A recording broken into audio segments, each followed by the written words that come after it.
G'day. Today I'm going to talk about rifle slings, well shotgun slings, whatever, for a long arm. Traditional ones have gone overseas and slings have been mandatory, and you have to have it over your body. That way it's not dropped out of a vehicle or grabbed by a person in a crowd, as has happened to allies that I'm aware of, in places that I've been. When I went overseas I was issued the 3-point sling. I didn't know how to use it. Today I'm going to discuss the 3-point sling, or SA-80 sling. It was a British invention to go with their SA-80 rifle, or L85. I was issued one. I had to get a soldier to show me how to use them. After that I've gone, wow, what a magnificent invention. I started making them myself and selling them on eBay. And almost without exception I got an email from my customers asking me how to use the sling, how to install it.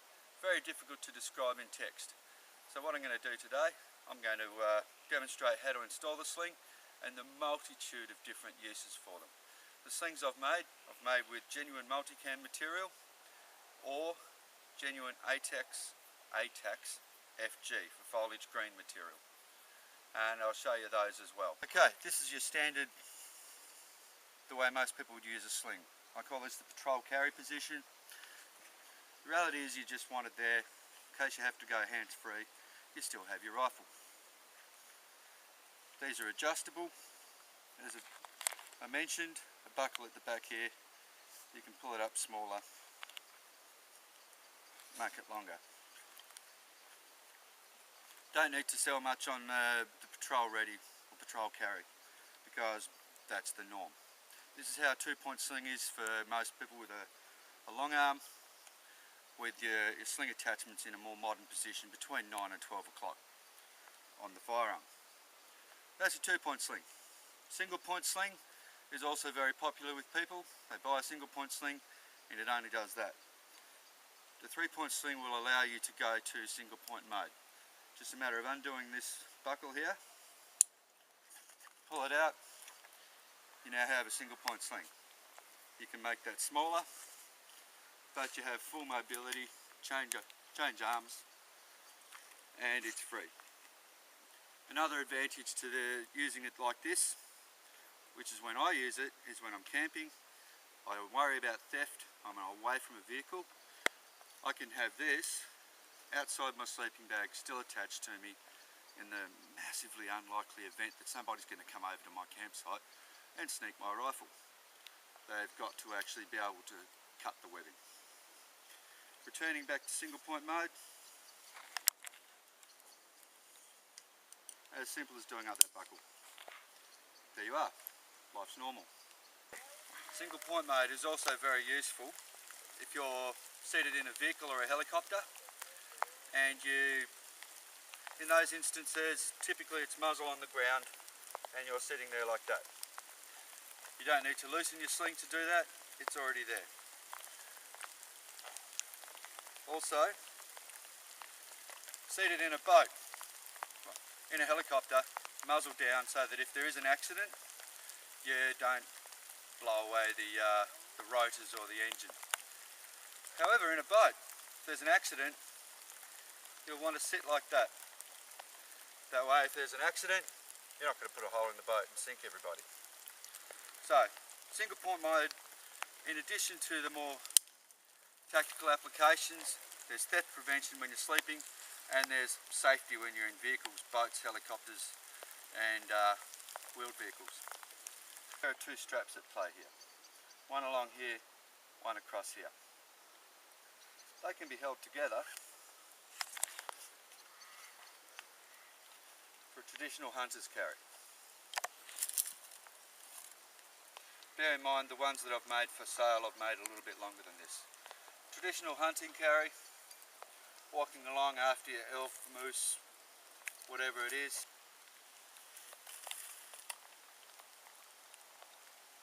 Like so. Hey, African carry. African carry was traditionally with the muzzle down. Like this, again, 2 straps together, so in a shorter mode. And when you need it to fire, very simple. As noted, there are 2 straps. These can be separated.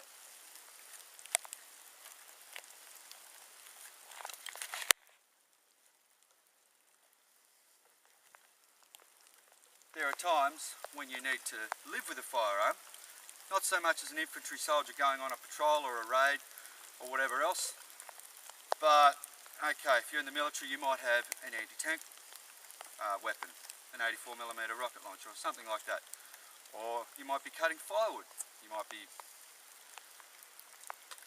putting up barbed wire entanglements in the dark and the rain with or without night vision goggles. I've done all of them, and my rifle slung in the normal method, it catches on everything. You might be a horseback rider, a motorbike rider, or a farmer that's assembling fences, like I said, cutting firewood, 101 other tasks, cooking, doing the dishes, lighting the fire, planting crops, harvesting crops, anything. And you want to have your rifle on you. Well, hands free, backpack's on, it's not moving much. And very simple, back into working. However, it is slow to get back in action. It is the best method for if you need both hands free at full capacity to do your job, and you need to have a rifle handy. But it is slow to deploy. That's backpack carry. The other style of carry is what I call Eastern Cavalry Carry. This involves shortening the strap, which you can do. As I said, on the ones I've recently made, I have Velcro to roll this up so it's not dangling. I call this Eastern Cavalry more in reference to Russians and Cossacks. This is the way they carried their rifles, their dragoons and the like.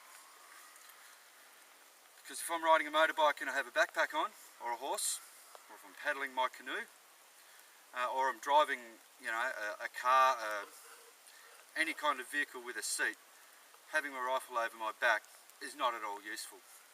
So in my canoe I'm forced to go by this method, and it's available. It's not in the way. Drive my car, paddle my kayak, do pretty much anything. If I do need the rifle, undo that, and it's available. So that's the Eastern Cavalry Carry. Here I have a number of different items in A-TACS FG colour. At the back left there's a A-TACS FG pouch, to the right a dump pouch, in front of that 2 goggle covers, and there is a waterproof dog bowl. Over the top of it, here is Velcro printed in the same pattern, and this is the jacquard woven webbing, 1 inch wide nylon webbing that I made the slings from. I've put that there as a colour reference so that you can compare it to your needs. Over here I have a sheet of multicam cloth. On top, some 3 inch wide webbing and 2 inch wide webbing, printed to match multicam, at least that was the intent. It's the 1 inch version of that that I made the multicam slings from. Here, ignore the camouflage on the background, I have the multicam slings and the A-TACS FG slings. You'll note, yep, nice little made in Australia tag there. But with all of these slings, a little thing I like to do is mix up the colours of the fasteners so as to achieve a camouflage effect in itself.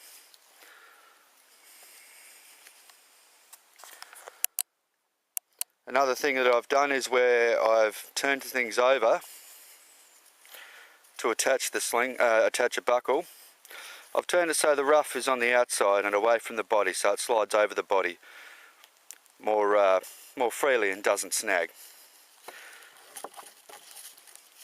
Another thing I have, because these are adjustable in length, is a facility when you've pulled out or tightened your sling, you'll have excess strap, and my indoctrination was don't have spare strap flapping. So I've sewn Velcro onto the end here so that it can be rolled up and Velcroed in place and not be left flapping and snagging on things. Also, the slings I was issued had a D-ring. This would rattle and scratch against your rifle. It's about my only complaint. So this was one of my little innovations, is that I sew a loop. It's quiet and it won't scratch your firearm. But it still works magnificently. Okay, so your sling will come like this, and you'll be like me. What on earth do I do with that? So I had to get a digger to show me, private soldier. You have a ladderloc on there, take that off.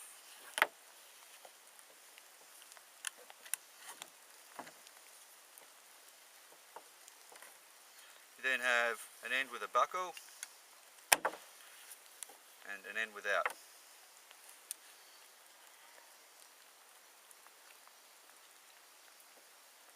Pass it through the rear. You have a loop. Pass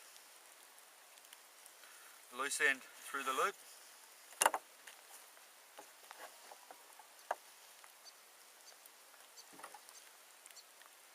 Put your ladderloc back on.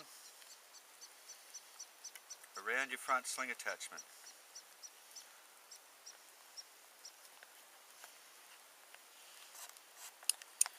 Get the female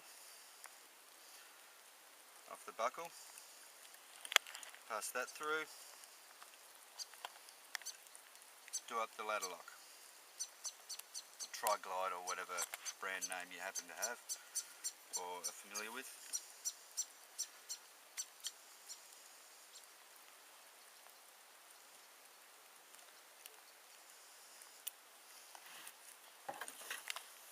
You are now mounted.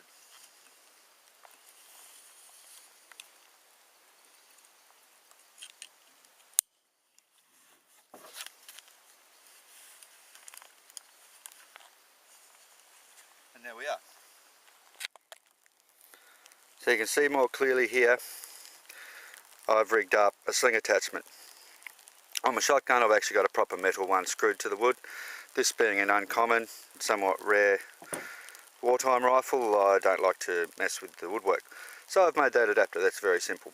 You can get similar adapters if you've got a Picatinny rail on the side. Picatinny rail mount sling loop, which is basically just that, goes on your Picatinny rail. Or you can just go to a boating store, because they have things, I think they're called cleats, for attaching strap to the deck of yachts. It would work too. Fast forward to the rear, and you can see there's the rear sling attachment. Just a D-ring. This is an earlier one, pretty well beaten up, but it has served me well. It's another thing to actually live and work and do normal things with your rifle. So yeah, I appreciate any comments, likes, feedback. These are for sale. I have, like I said, in multicam, solution dyed multicam webbing, and in jacquard woven A-TACS FG. Check out my Patreon account, and yeah, thanks for your time. Cheers.